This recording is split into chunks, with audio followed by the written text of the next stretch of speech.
Core buffer या झोनमधील आणि त्या झोन लगत असणाऱ्या अतिसंवेदनशील गावामध्ये गावोगावी जाऊन सर्वे केलेला आहे आणि त्या सर्वेमधून काही माहिती धक्कादायक उघड झालेली आहे। माझा आपल्याला नम्र विनंती आहे की आपण सुद्धा सर्वांनी थोडंसं या सह्याद्री व्याघ्र प्रकल्पाच्या माध्यमातून चालणारं काम, त्याच्यावरती महाराष्ट्र आणि केंद्र शासनाचा वाटप होणारा निधी, त्याच्यावरती जरा थोडं लक्ष दिलं, त्या गावामध्ये जर आपण जाऊन आलो तर त्या गावातली व्यथा आणि त्या गावातल्या समस्या तुम्हाला आम्हाला कळतील। माझं काम चालूच आहे, तुमच्या सहकार्याने ते चालूच राहणार आहे, परंतु शेवटच्या घटकापर्यंत पोहोचवायचं असेल तर तुम्ही सुद्धा थोडंसं जागरूक राहून जर त्या ठिकाणी आलात तर त्या लोकांना आपण न्याय देऊ शकू।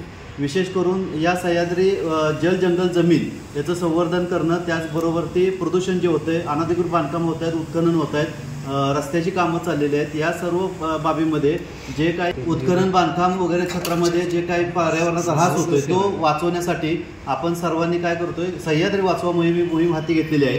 त्यामध्ये या तालुक्यातील काही नागरिक त्याचबरोबर ग्रामस्थ यामध्ये सहभागी झालेले आहेत। युवा कार्यकर्त्यांचा चांगला प्रतिसाद आहे।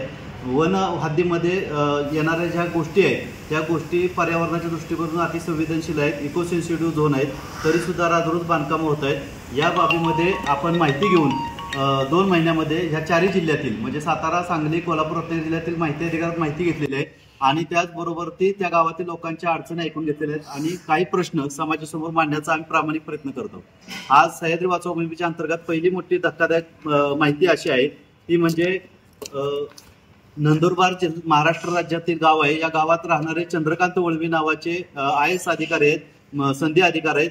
हे अहमदाबाद गुजरातचे GST आयुक्त आहेत, म्हणजे गुजरात राज्याचे मुख्य आयुक्त आहेत। तर त्यांनी त्यांच्या मुलाने, त्यांच्या परिवाराने, त्यांच्या नातेवाईकांनी आणि त्यामध्ये अजून काहीतरी 3-4 जे हे आहेत IAS अधिकारी आहेत त्यांचा समावेश आहे आणि त्यांनी महाबळेश्वर तालुक्यातील झाडानी या गावामध्ये, हे गाव पुनर्वसन झालेलं आहे, या गावामध्ये 620 एकरच्या वरती जमीन घेतलेली आहे आणि एका महाराष्ट्र शासनाचा जो काही नियम आहे शेत जमीन कमाल अधिनियम 1961चा, त्यातील 2चा उपकलम 5 मधील अ, ब, क, ड, इ आणि पहिल्या सूचीमधील जिल्ह्याला लागू असलेली कमाल जमीन धारणाचं उल्लंघन केलेलं आहे।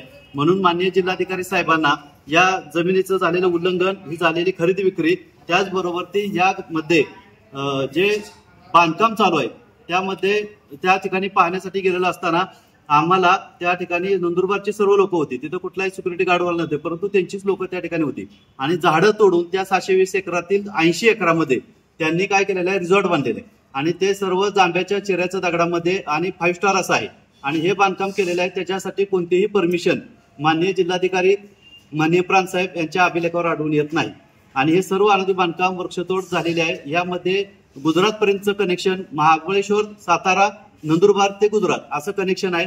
त्याच्यामधचं गोड बंगाल काय हे शोधणं गरजेचं आहे। त्याचबरोबर झालेल्या बांधकामात झालेलं उत्खनन आहे, जंगलतोड आहे, त्याला जबाबदार कोण, त्याच्यावरती बफर क्षेत्र आहे, त्या बफर क्षेत्राला लागूनच हे क्षेत्र आहे। मग असं असताना वन विभागानं कुठल्याही तालुक्यात जावा, वन विभागाची जर हद्द असेल तर रस्ता करून देत नाहीत, अनेक अडचणी करतात, पाण्याचा प्रश्न सुद्धा तिथं बिकट आहे, तर त्याला सुद्धा ते जागा देत नाहीत। मग या व्यक्तीला जागा देण्याचं कारण काय, ही पहिली गोष्ट। दुसऱ्यानंतर एवढं बांधकाम होतंय तर तलाठी, सर्कल, तहसीलदार आजपर्यंत या 3 वर्षात तिथं का गेले नाहीत।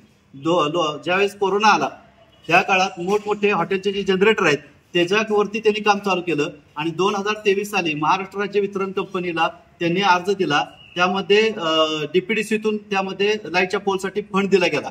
आज तो कोट्यवधी रुपयाचा फंड दिला गेला। मग हा फंड एखाद्या सर्वसामान्य नागरिकाला किंवा त्या डोंगराळ दुर्गम भागात आपल्या सातारा जिल्ह्यामध्ये अशी काही गावं आहेत की त्या गावामध्ये स्वातंत्र्यपूर्व काळापासून अजून लाईट नाही, अशा गावांना लाईटचे विद्युत वितरणचे अधिकारी कधी कनेक्शन देत नाही त्या सर्वसामान्य नागरिकाला। मात्र या जनजागृतीसाठी लाईटच्या कनेक्शनला कोट्यवधी रुपयाचा खर्च का केला गेला। आज 9 मार्च 2023ला अर्ज त्या व्यक्तीचा जातो, त्याच्यानंतर 15 मार्चला त्याला कनेक्शन देतं, 100 ते 125 लाईटची पोल उभारलेली आणि उचाट या गावापासून झाडानीपर्यंत डोंगर माथा आहे, तर त्या पायथ्यापासून माथ्यापर्यंत हे लाईटचं कनेक्शन दिले गेलेलं आहे। हे कोणासाठी दिलेलं आहे, तिथं तर लोकवस्ती नाही, संपूर्ण झाडानी गाव हे 2012-13 सालीच पुनर्वसन झालेलं आहे रायगड जिल्ह्यात, बफर झोन लगत असल्यामुळे। मग तिथली जमीन एका शेतकऱ्याने आम्हाला सांगितलं की 8,000 रुपये एकरनं आमची जमीन संबंधित माणसाने घेतलेली आहे, अशी जवळजवळ 620 एकरच्या वरती जमीन आहे ती। आणि ह्यानंतर ही संपूर्ण गाव आहे, त्या गावामध्ये एकच व्यक्ती आणि त्याचंच रिसॉर्ट, अशा पद्धतीचं कामकाज चालतंय। मग त्याला लाईट, रस्ता आणि पाणी कुठून गेलं। दुसरी गोष्ट, रेणुसे, उचाट आणि रघुवीर घाट हा जो रस्ता चाललेला आहे तर त्या डोंगर माथ्यावरती वळणाचे 5-7 प्रकारचे वळण आहेत, तर हा रस्ता डांबरीकरण करून काम चाललेलं आहे निव्वळ तेवढ्या एका व्यक्तीसाठी. तिथं कुठल्याही झाडाने दोडाने जी गाव आहेत तिथं कुठलीही लोकवस्ती नाही, मानव वसा तिथं अजिबात नाही. असं असताना या IAS अधिकाऱ्याला वेगळं असं काम करण्यासाठी पायगड्या का जिल्हा प्रशासन घालते? माझे जिल्हाधिकाऱ्यांना विनंती आहे, त्यांना तसं निवेदन दिलेलं आहे की संबंधित जागेवर जाऊन तहसीलदार प्रांत गेले नाहीत, पण तुम्ही तर त्या ठिकाणी जावा, झालेलं बांधकाम बघा आणि एवढं मोठं क्षेत्र त्या ठिकाणी घेता येतं का? जमीन धरण्याचं उल्लंघन झालेलं आहे का?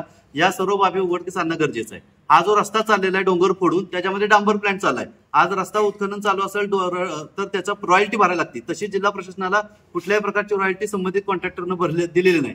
मग हे बांधकाम चाललेलं आहे, ह्या बांधकामावरती तुमचा वचक किंवा अंकुश आहे का?